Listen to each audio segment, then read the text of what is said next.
Don't let the fake news pull the wool over your eyes. Stack up your evidence, play smart, and don't get lamboozled. The game contains 4 types of cards: news cards, context cards, evidence cards, and action cards. You start with 3 decks face down in the center of the table: news cards, context cards, and a mix of evidence and action cards. Start the round by flipping over 1 news card and 4 context cards. Deal each player 5 cards face down from the evidence cards deck.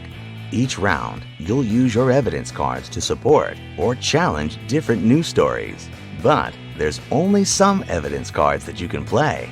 1-point evidence cards that apply to the news card on the table, or 2-point and 3-point evidence cards that apply to the context cards and tell you what other information is available that round. Your goal is to build the strongest hand of evidence. Whether the news is real or fake doesn't really matter. It's cheap news after all. What matters is having the best evidence for it being real or fake, meaning the highest number of points when the evidence cards are added up.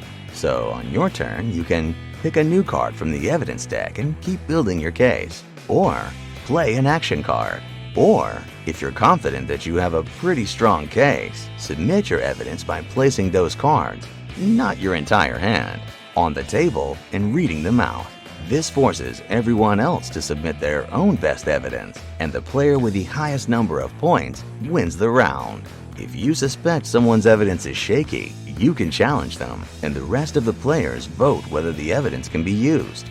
Play as many rounds as you like, and most importantly, don't get lamboozled. It's time to play Lamboozled. All the players have been dealt their hand of 5 cards, and the dealer flipped over a central news card and 4 contest cards. Let the round begin. Looks like we can find information on the source's social media profile, expert opinions, previous posts, and other news sources. Lambert goes first. She's got a couple of 1-point cards that apply to the central news card. All caps and dramatic punctuation point to it being fake. But she doesn't have anything that applies to the context cards, and those are the big point winners, so she decides to draw another card to see if she can build up a better hand.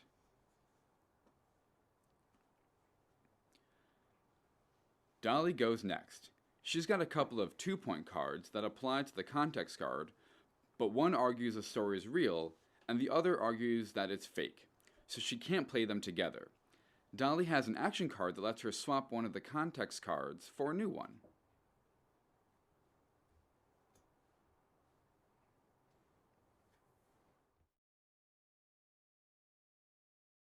She plays it, and lucky Dolly, she's got a context card she wanted. She then draws one more card to end her turn. Next up is Eugene. He has a 2- and 3-point card that applies to the context card, and a 1-point card that applies to the news card as a bonus. And they all argue the story is fake. That's a strong hand, and he's pretty sure no one else will be able to beat it. So he drops his evidence, forcing everyone else to drop theirs.